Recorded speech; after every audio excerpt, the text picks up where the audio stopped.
बचे। जय हो जय हो।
अरे मोरे राम रे ओ भोले बाबा जोगिया हो राम सावरिया।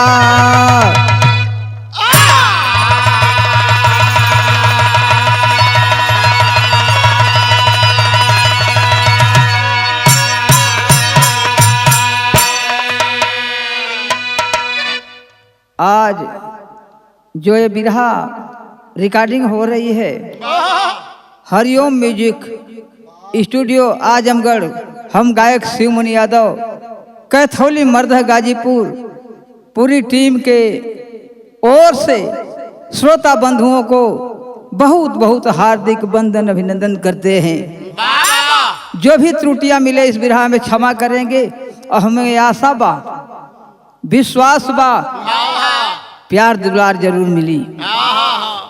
आइए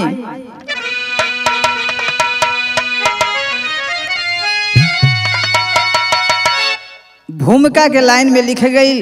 कवि जी लिखलन पहले में और अब में अंतर का बा। मिट्टी के दिया नाम पृथ्विया के तेल जरे, कृष्ण सुदामा जस नहीं आया पार भरल। मनई के दुख देख मनई के दर्द होवे, राम यो भरत जैसन जन जन में प्यार रहल। प्रेम और विश्वास आज कतहु देखात नहीं, ज्ञान और विज्ञान आसमान आज छुअत बाप। दौलत के पीछे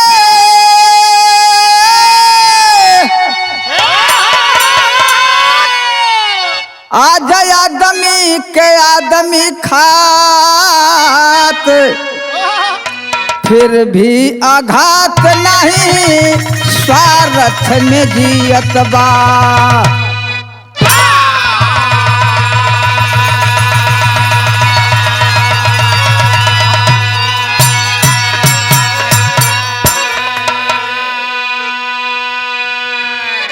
एक ठे गजल के संकेत बा।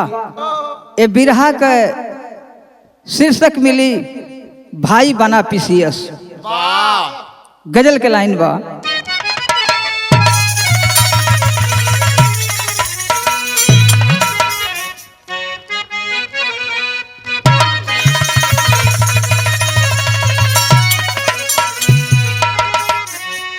ऐ खुदा तू बता दे जराए, ऐ खुदा तू बता दे जराए, तेरी रहमत कहाँ पे बरसती। ऐ खुदा तू तेरी रहमत कहाँ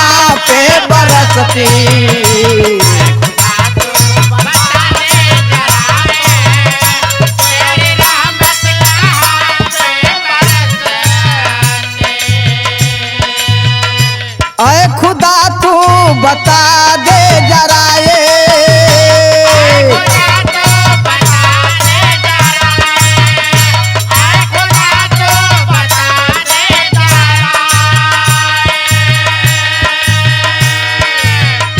तेरी रहमत कहाँ पे बरसती। लेकिन ये से बढ़िया लाइन गाना में लिखल गई। का लिखल गई? मैं तुझे अपना सब कुछ समझ कर, मैं तुझे अपना सब कुछ समझ कर दाव पर रख दिया जिंदगी को। मैं तुझे अपना सब कुछ समझ कर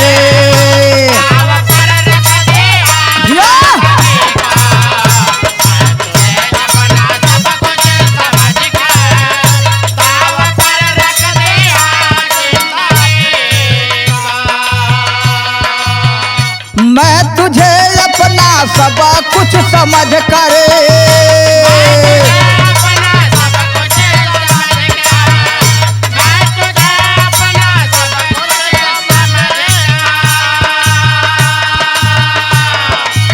अरे दाव पर रख दिया जिंदगी को। बेवफाई किया संग में मेरे, बेवफाई किया संग में मेरे। कुछ न समझा मेरी बंदगी को। बेवफाई किया संग में मेरे।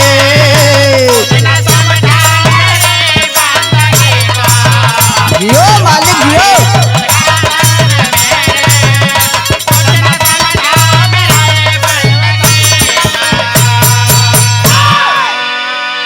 यही से कहानी की शुरुआत हो गई।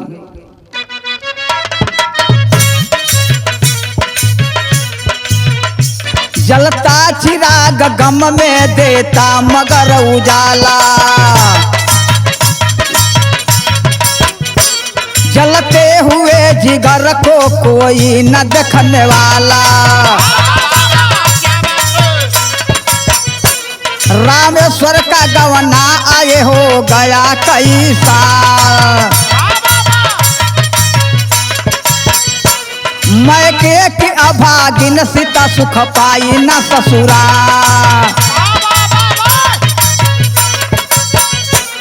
पति के साथ हाथ वो बटान लगी है। अरे बबुआ मनोज देवर को पढ़ाने लगी है। भैया का त्याग भाभी का योगदान काम आया। भैया का त्याग भाभी का योगदान काम आया। किसी का कंपटीशन है वरीयता को पाया।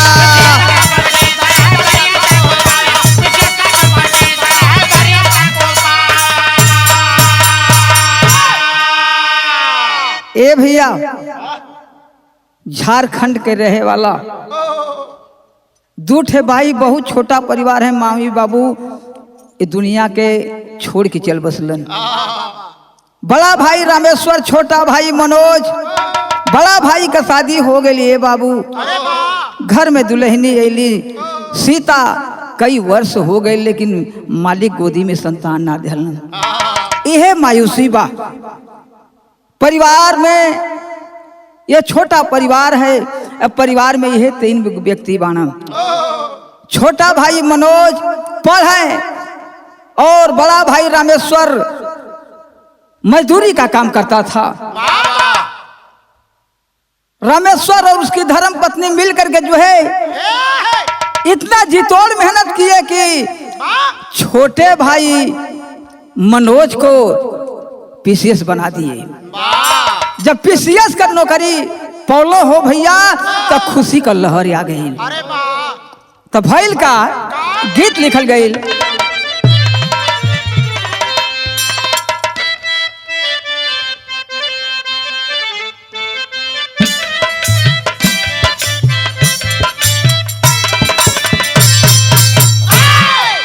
ये गीत के हमारे गुरु स्वर्गीय श्यामदेव प्रजापति जी जब झूम के गाँव है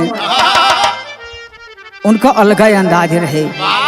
कैसे गावे कि मोरी सारी प्यारी, मोरी सारी प्यारी सारी रे तू के तानना की सारी, मोरी सारी प्यारी।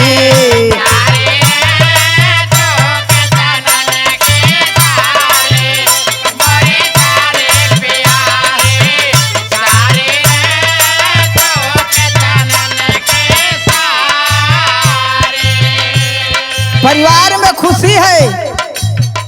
बड़ा भाई रामेश्वर का सोचत हुआ उनका धर्म पत्नी सीता का सोचे हो भैया कि आज भैले वीरनावा, भैले हो पिसिया समोर वीरनावा भैले, आज भैले वीरनावा।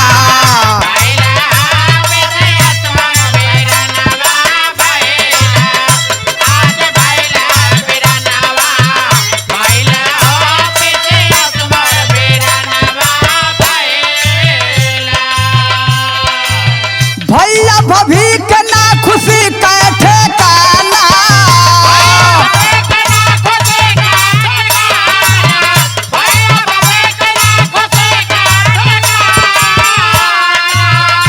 अरे पूरा सपनावा भैले हो आज भैले वीरनावा, भैले हो पिसिया समोर वीरनावा भैले, आज भैले वीरनावा।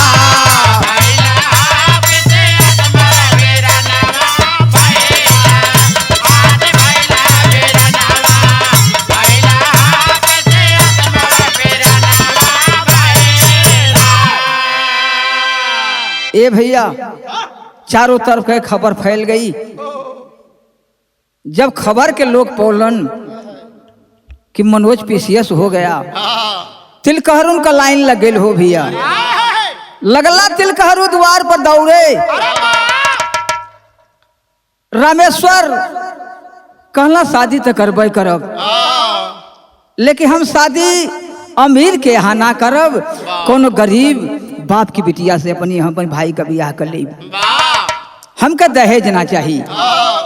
का कहे ओतने पसारी पौवा जतन बड़ा खटिया,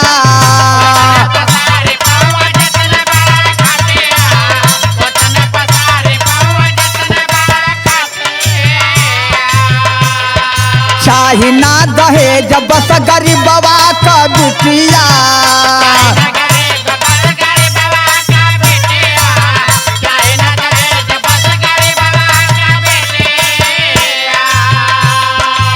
चंदपल नेता जब पवला खबरिया,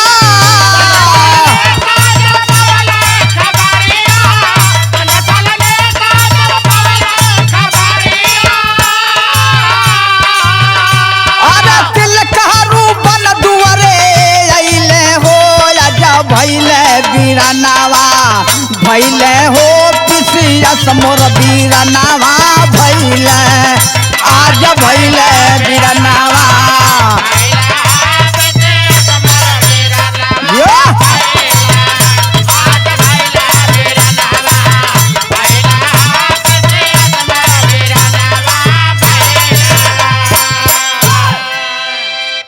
धन्यवाद के रहे वाला चंद्रपाल नेता जब अखबार पढ़ते हैं पीसीएस हो गया है, मनोज पता लगा करके आ जाते हैं उनके घर पर। रामेश्वर से कहते हैं मैं आपके भाई से अपनी बिटिया की शादी करना चाहता हूं। रामेश्वर हामी भर दिलन। शादी भाई घर में दीपा दुल्हनी जब एली हो भैया तो चार चांद लग गए। लेकिन देखें मनोज जो है एक बार तो विदाई हो गई, अपने घर गई, लेकिन दूसरे बार जब वापस आती है तो मनोज साथ में लेकर के जाता है नौकरी पर। तब गीत लिखल गई,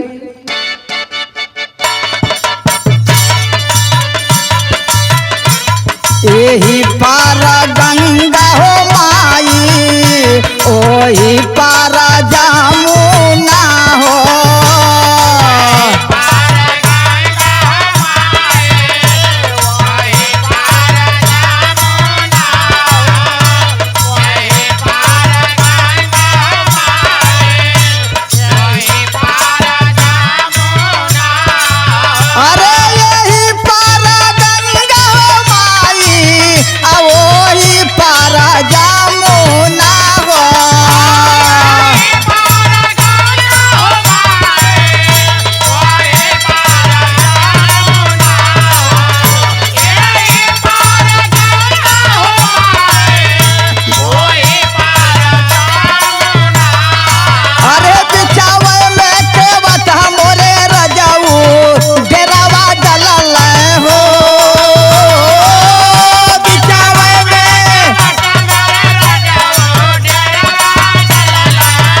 मनोज लेकर के जाता है जब नौकरी पर, तो देखिए होता है क्या। मनोज अधिकारी भइले बंगाला गाड़ी पवल।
बाहरे ये प्यार है। मनोज का भाभी पत्र लिख के भेजे थे अपने मनोज बबुआ के, तब वो पत्र में का लिखले हैं। दीपा देवरानी कह तू राखी हाखिया लावा हो।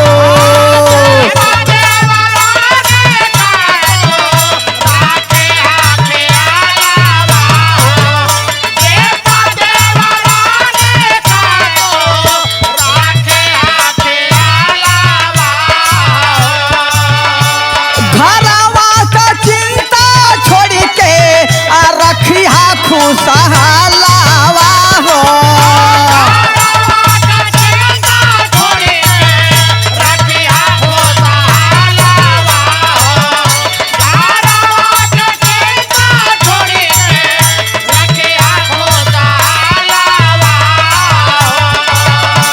जेठानी का पढ़ी के पतिया दीपा का फटैले छतिया।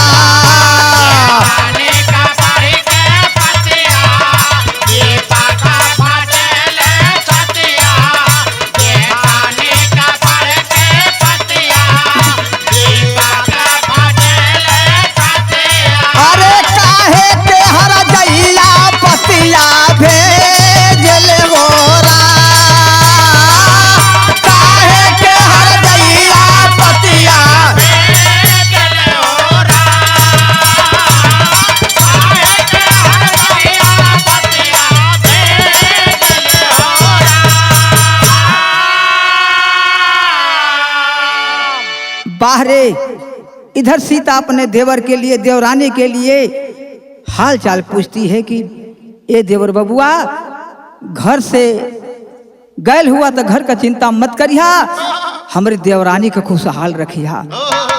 लेकिन दीपा जब पत्र के पढ़लस तो वो कहते कि हरामे काहे कि पत्र भेजे ले। अब देखा भइल है का यही जैसे दुराव चालू हो गए। तो गीत के लाइन लिखल गए।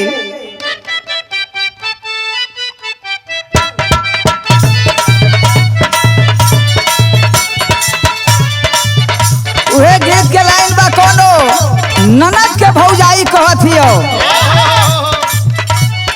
का कहले बा? अरे अरे ननद हो, अरे अरे ननद बतावा दिल के हाल।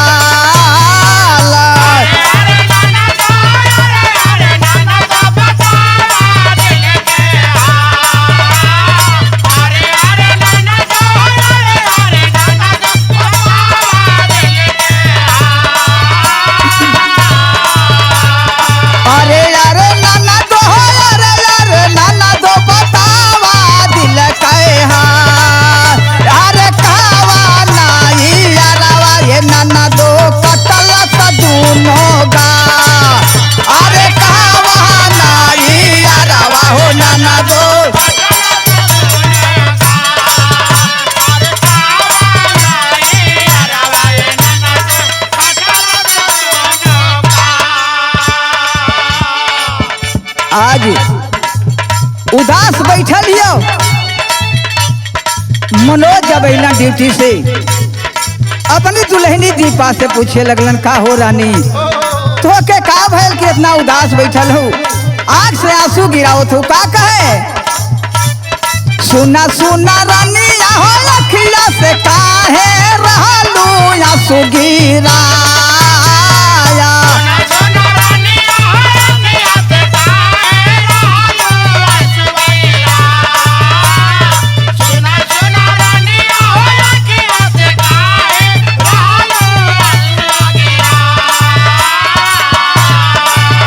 अरे सुना सुना रानिया हो अखिया से काहे रहलू आंसू गिराया। कहवा ना करनवा हो बैठल बारू मुँह फूला। अरे कहवा ना करनवा हो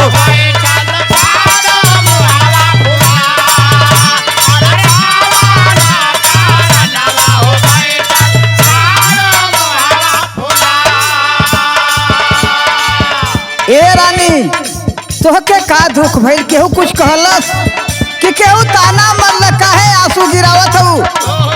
तब का कहे? देखा गुस्सा में हो दीपा का कहले बा, राउर भाऊ जाई हो जाई से राउर में हारी जाना।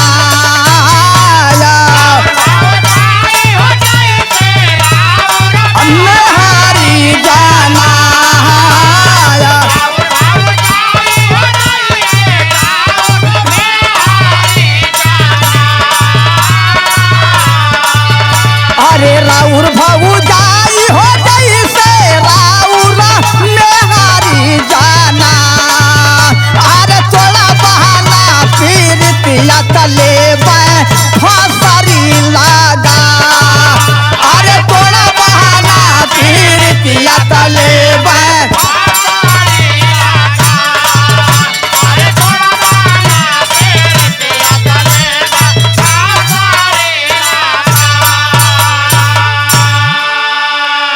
कल तोहर भौजाई हमके जनाला की जैसे तुहार मेहरारू हो। जब इतनी बात मनोज सुन हो भैया तो भैल का फुकला सुन के मानो जाके अग्नियाए भैया।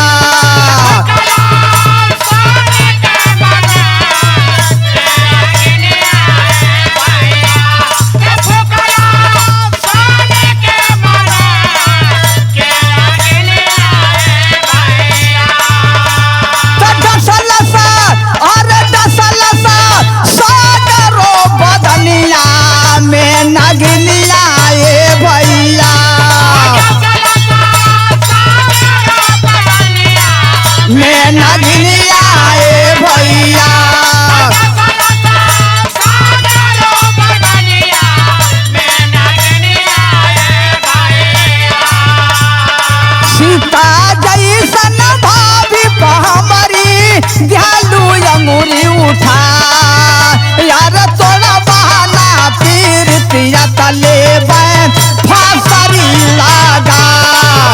अरे तोड़ा बहाना पीरतिया तले फांसरी लगा। अरे तोड़ा बहाना पीरतिया तले फांसरी लगा। मनोज कहलन हमारी सीता जैसन भाभी पर तू अंगुरी उठा देलू, कल आए है। अरे वो तुहार सीता जैसन भाभी है या तू लक्ष्मण हवा। तोहरों के बारे में हम खूब जानत हई। कहला बहुत गलत सोचत हो। कल आज से घरे बात न होखे के चाहिए। तुम्हारी भैया भौजी से आए कहू रुपया घरे ना जाए के चाहिए। तब देखा का भइल बा गीत लगल।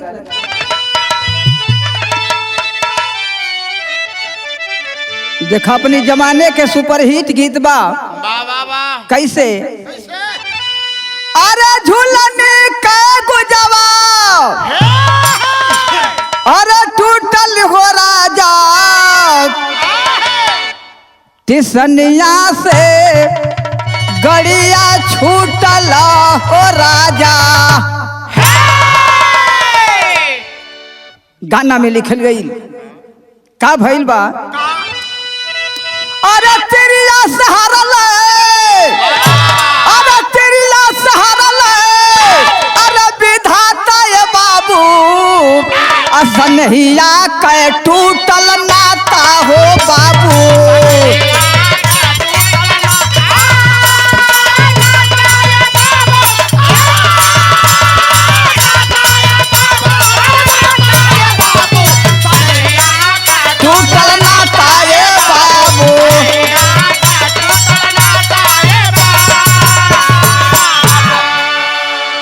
त्रिया ऐसा जात हैं त्रिया चरित्र में फंसा दी हैं भगवान भी हार गई तब लिखल गई अब भैया या भाभी बहुत याद आवे आ चोरी से मनोज लिख के पतिया पठावे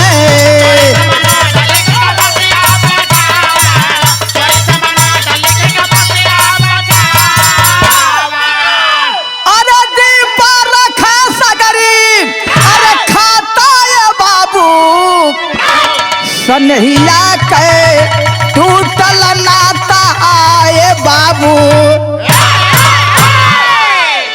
बाहरे दीपा मनोज पर ब्रेक लगाती है घर पर बात नहीं करना है लेकिन बाहरे मनोज नहीं मानता है भैया भौजी का इतना प्यार दुलार पौले रहल चोरी चोरी जो है पत्र भेजता है घर पर यहर जितना रुपया पैसा का खाता बा वो दीपा अपने पास रखे लेकिन देखें धीरे धीरे होता है क्या विदेशिया के लाइन में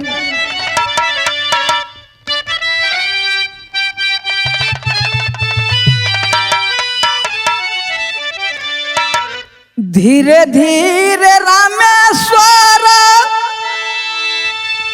टीबी के मरीजा भइले बेचारी सीता के दिल्ली में अब बढ़ल बा फिकरिया कौन जतनावा से सैया का दवाई करी देवर के पढ़ाई में कुल हमार बिकल जेवरिया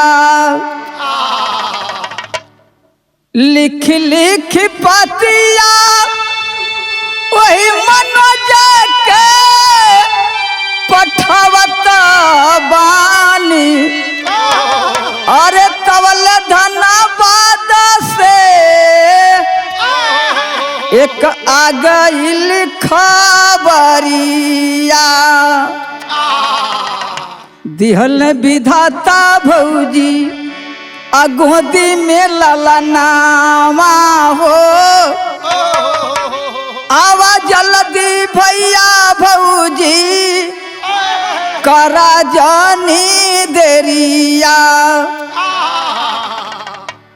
इधर तबीयत बिगड़ती जा रही है बड़े भाई रामेश्वर की टीबी का मरीज हो गया सोचत हैं कैसे दवाई करें जितना हमारे पास रहल गहना भी भेज देहनी अब कुछ बचल ना देवर की पढ़ाई में कुल हम खत्म कर देहनी कैसे हम पैसा मांगे अपने देवर बबुआ के पत्र लिखवाए के भेजवावल थे अतवले जनबा डाकिया जो है चिट्ठी लेकर के आ गया दीपा को चिट्ठी देता है दीपा चिट्ठी जब पढ़वौली तो लिखल बा कि भैया भौजी के मालूम कि सुंदर पुत्र रत्न का प्राप्ति भइल बा जल्दी आप लोग आ जा बाहर दीपा के सुनत है कि हमारे दीपा देवरानी की गोद से लड़का पैदा भइल है सीता जब ये बात सुनलस खुशी से झूम गई आ गई अपनी सैया के पास तो हंसत गई हो भैया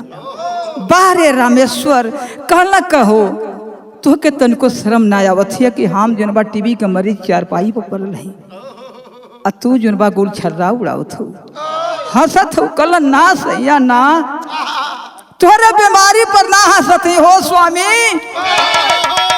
अरे हमारे देवर बबुआ के पुत्र रत्न का प्राप्ति भइल बा खुशी बा बोलो ले हुआ हमारे पास पैसा रुपया ना बा कैसे चले धनबाद तब जोन बा कहे लगल गीत के लाइन बा।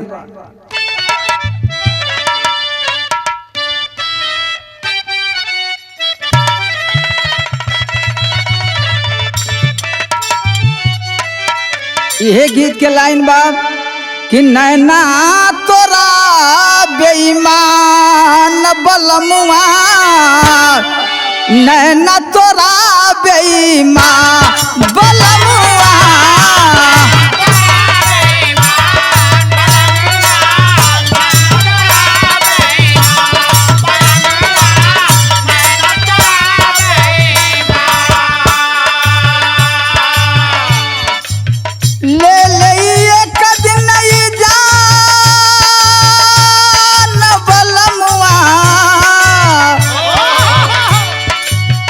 लेकिन गाना के लाइन में लिखल गई, हाथ जोड़ के रोवे लागल दुल्हनी, बारे सीता रो रो के अपनी पति देव से कहे लगली। का कहते हैं? अब तक करा कोई उपाय बलमुआ, अब तक करा कोई उपाय,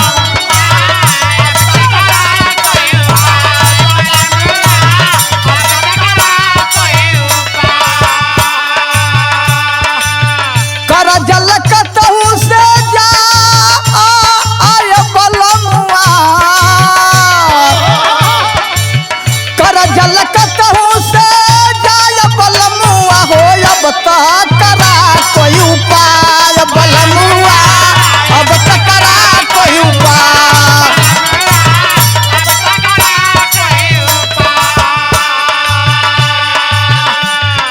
हे स्वामी, बड़ी खुशी का बात सुनाइल बा। केहू से कर्जा मांगलक, कहे लगला रामेश्वर का हो प्यारी, ये जाने लू ना गरीबी में केहू ना सुनेला। हमार भाई पीसीएस तो होगा लेकिन कहे खातिर हो, केहू से पैसा मांगब तो ना मिली, चला थोड़ी सा जमीन बा वही के रेहान रख दो जा। का कैले हुआ 2000 रुपया, 2000 रुपया में रखल है जमीनिया, 2000 रुपया में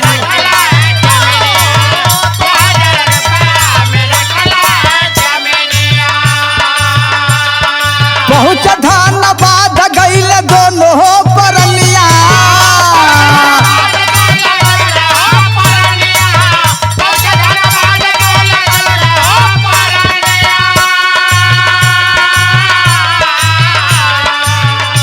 अरे मनोज से दाम मिलवा आय बलमुआ, मनोज से दाम मिलवा आय बलमुआ हो, अब तक करा कोई उपाय बलमुआ।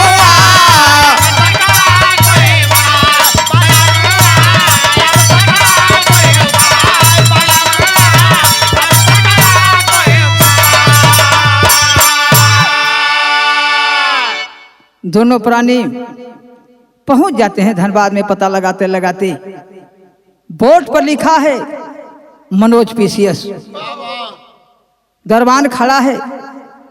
जाके पूछ लेने भैया यह मनोज का मकान बा? हाँ भैया यह बा।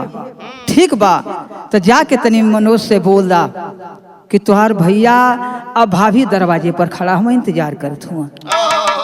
जब इतनी बात भाई कहना हो भैया, मनोज का दुल्हन जो दीपा बा खिड़की से सुन लेहलस, झांक के खिड़किया से देखलस, इत दोनों आ गई न हो जो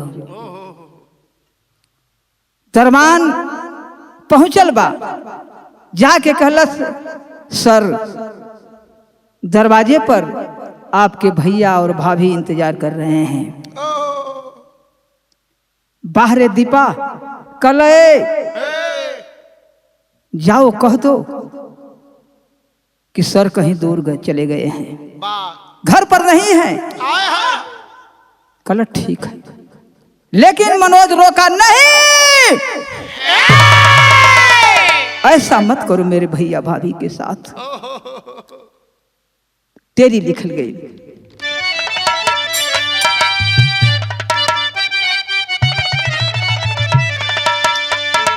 दर्पण को भी परछाई छल गई। अरे दर्पण को हो दर्पण को कि दर्पण को भी परछाई छल गई। आसिया बिखर गया जब नई रोशनी आई।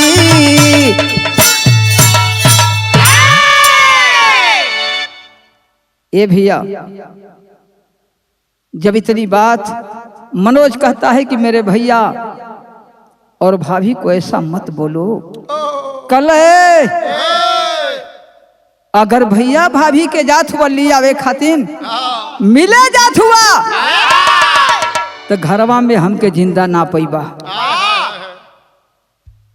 मनोज लाचार हो गया,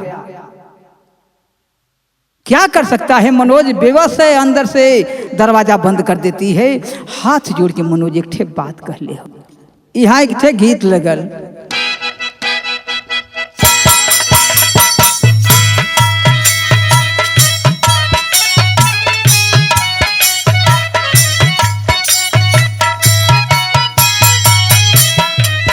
गीत से बढ़िया भाव में लिखल बगल बा। मनोज रो रो के कहत का कहे, रोई रोई मनोज कहे मन मोरी बतिया हो। रोई रोई मनोज कहे मन मोरा बतिया हो। भैया भौजी गैला हमार लाया हो।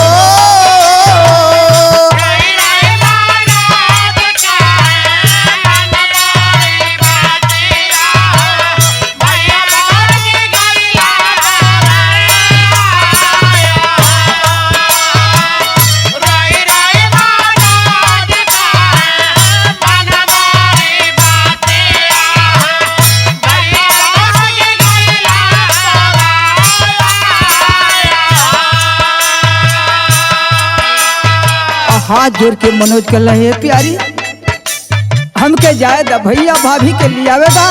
हमार भैया भाभी हमार देवता आ गल हुआ। कल आए है बड़ा तू देवता के पूजे वाला भैल हुआ। और तुम्हार भैया भाभी आल हुए तो आवे के ना चाहिए। तुम्हारी भाभी के हम देखल ला चाहते तो कहले बाका कहे, अरे माई भाऊ जाई हो बाटे, माई भाऊ जाई बाटे, पिता मोर वीरानावा हो। कर जाना पवाले चुकाया हो।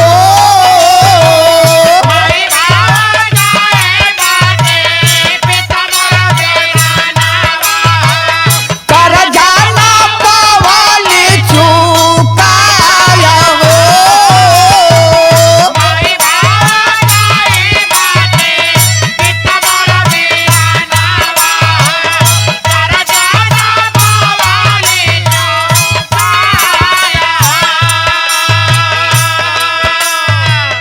हे पंचो, हाथ जोड़ के मनोज कहा था कि हमार सीता भाभी माई है, हमार भाई जन हुआ वो बाप समान हुआ। जीवन कह जन हमारे संगे वो कर्जा हम ना भर पाई। तब कहले है दीपा का कहे, बाझिन के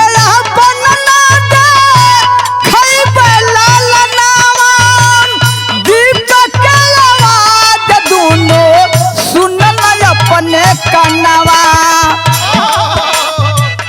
अखिया से बूझ गईला आशा कर दिया नहवा हो। अखिया से बूझ गईला आशा कर दिया नहवा हो। रोम दूनो गरहवा मिलाया हो।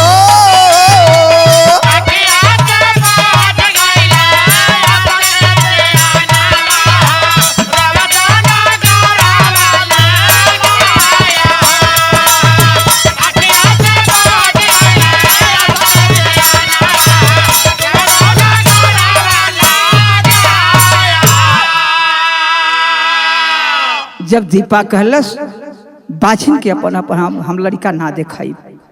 बाहरे रामेश्वर और उनका धर्म पत्नी सीता दोनों ये बात के सुन गईलन, रोए लगलन गरे में गरे मिला के। अब हमन कहाँ जाल जा, हमन का केहू सुनने वाला ना है, रोवत हुवन। तब देखें का भइल बा।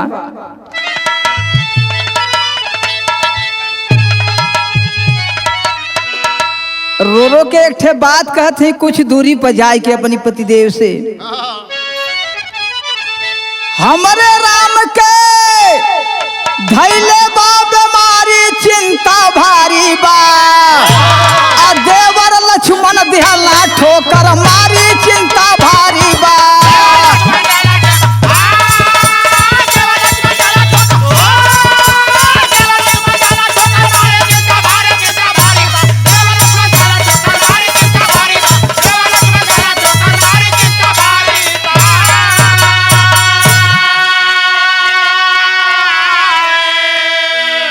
रोत है स्वामी, हम आ गए जा धनबाद में, जमीन भी बंधक रख देनी जा, अब कहाँ जाके रहल जाई। एक काम बा कि अब यही धनबाद नगरी में एक ठे हम काम करब। का करबू बतावत है। कहली सीता भीख मांग सैया हम करब दवाई हो, देवर देवरानी के आगे हम कैसे हाथ फैलाई हो। ये स्वामी भीख मांगबे धनबाद नगरी में, तुहार इलाज कराई तो के ठीक कराई वो सैया। बाहरे रामेश्वर रोने लगा और रो रो के कहला, ना प्यारी ना,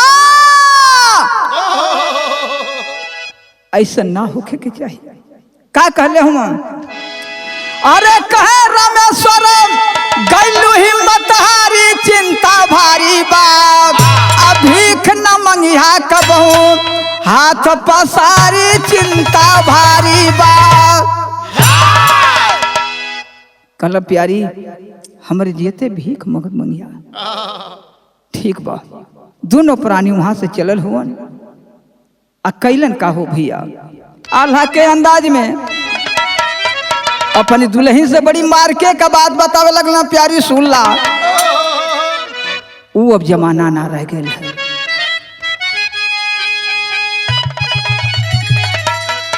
अब नाही राम से अब भरत कब मिल गए रनिया,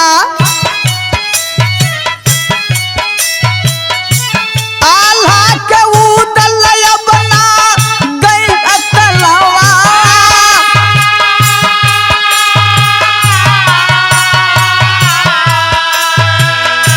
संवरू कबहिया बना लोरी का पूजय है हो रनिया। अरे ऐसन जमाना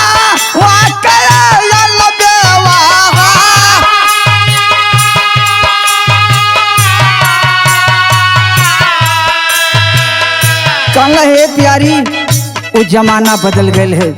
जवान तू सोचत हो अब जौन बा ये सब कहे के रह गए खाली का कैले हुआ। बीमार रामेश्वर रिक्शा भाड़ा पर चलावे लगल, लाइन के किनारे एक झोपड़ी के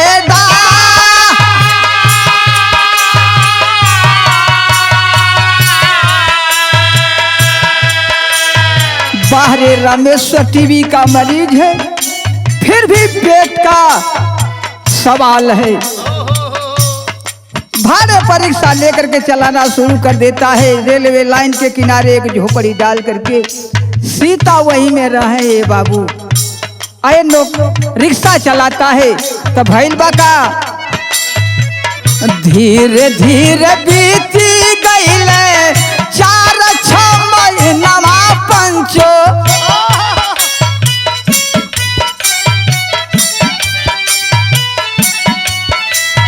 अरे चंद्रपाल नेता मीटिंग कैले बढ़िया,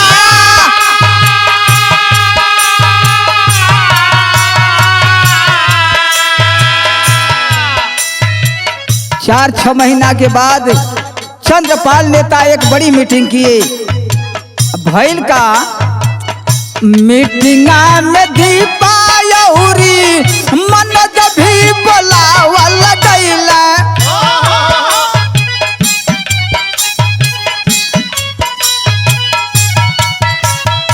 अरे दीपा हो बबुनिया रहल गड़िया हो सामा।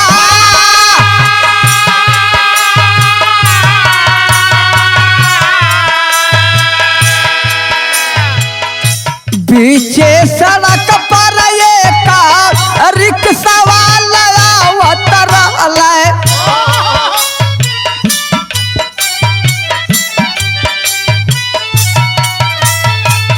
मारुति से रिक्शा में ठोकर लगल जोरदार।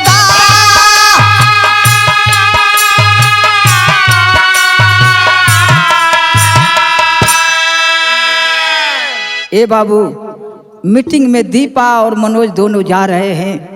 दीपा गाड़ी चला रही है, उधर से रिक्शा वाला आ रहा है। रिक्शा में जा करके मारुति टकरा जाती है।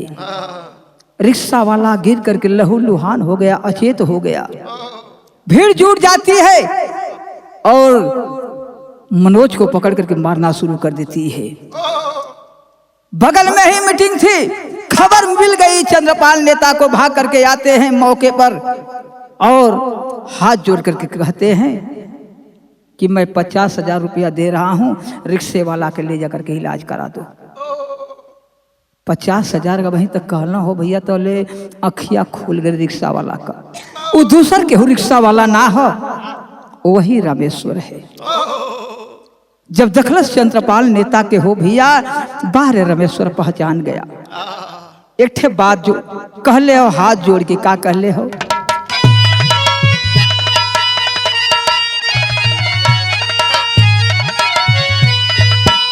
यही कहा, अरे का होई 50,000 तोहार नेताजी, हमके दे दा बस बीरनवा का प्यार नेताजी।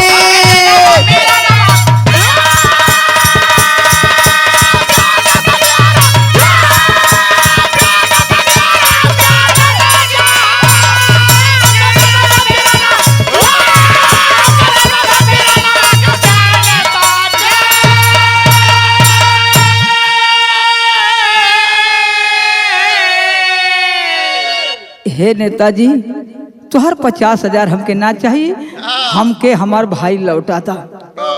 कहला ये क्या कह रहा रिक्शा वाला? कहला रिक्शा वाला तुम्हारी नजर में हम लोग के थे, हमके तनी पहचाना। का कहलस? हमके पहचाना तनी ताका मरी ओरिया, अब बिटिया के शादी बदे कैला हाथा जोरिया।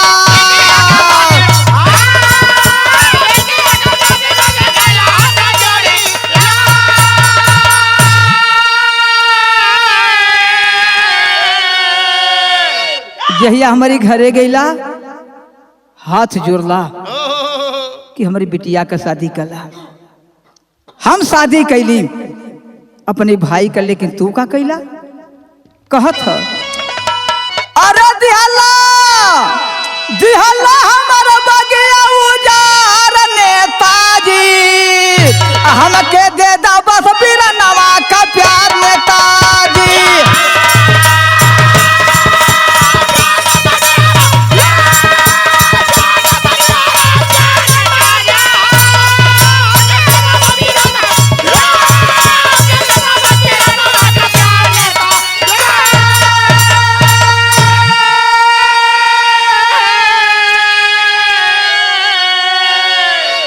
अवाक रह गए नेताजी, बोली बंद हो गई, कुछ नहीं बोल रहे हैं।